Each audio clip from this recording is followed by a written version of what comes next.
Your digital footprint these days is everything. Perhaps COVID happened during a time when you were planning on launching your brand. Perhaps it happened at the beginning of when you were thinking of launching your brand. So how do you think now about launching a business when the world is so digitally saturated? So sustainability is almost like second. And then when I tell them, like, by the way, all of these brands are sustainable and socially conscious, they're like, we don't want to leave. I certainly think the intention is there with consumers. I mean, I see it every day.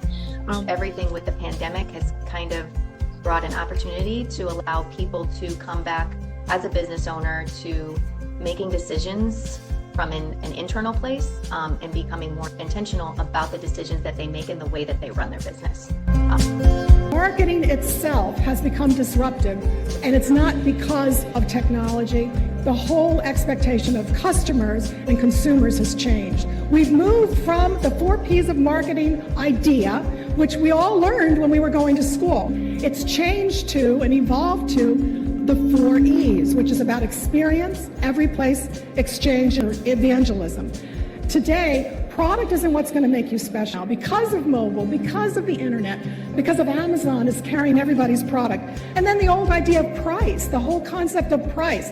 If we price it low, watch it go, is what Walton said about his business. But the fact is, you can't go low enough. It's a race to the bottom today if you use that price P in marketing.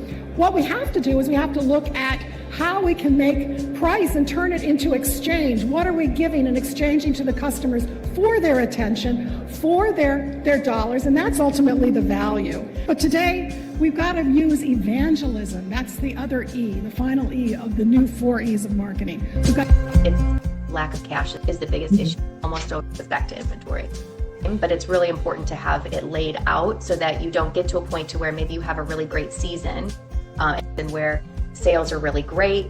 And then what happens if you have debt, what a lot of times people are like, they just want to shove that cash at the debt. Then they get into a period of where sales start to dip and you're building back up into the next season. And then you're in a massive cash crunch. And I would say the most difficult thing I have a hard time buying for is shoes. For your shoes, why didn't you ask for, if you like, say 5 styles, ask for them in your best-selling sizes and showcase them and have the vendor drop ship the rest for you. Because that'll save you 2 sides of the street within the organization. C-suite may want to demand that everyone's fair trade and ethical and whatever, but often in the supply chain it falls through because you've got unrealistic deadlines. All you can do is basically suggest some changes to them and try and empower them with education.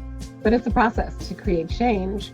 It takes time. So we do a life cycle analysis with the brand owner and we break those products down. A life cycle analysis goes through start to finish what the brand's doing to make that product. Because again, we live in this linear system that doesn't show us everything in between, right? And I make sure that it's fair trade. I make sure it's sustainable. We go through every single stage, and then when it goes back into the earth, I make sure it's good for the earth as well. And people think that we're going to do an online store because there's less overhead, and that's not the case. Just the expense allocation is totally different.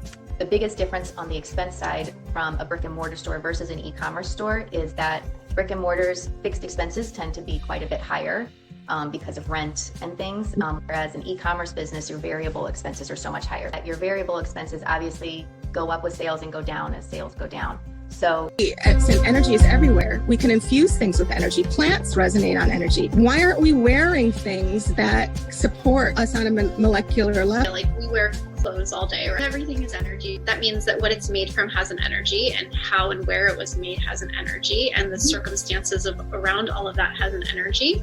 And then we bring that into our home and onto our body, and then we're literally putting it on ourselves all day.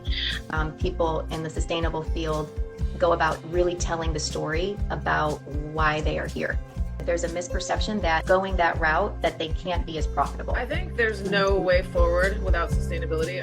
Even big brands are kind of greenwashing their brands to be sustainable, which I think is a step in the right direction, but I don't think it's enough. So I think the generations after us are not going to accept anything less. Again, I love this line of conversation we're having.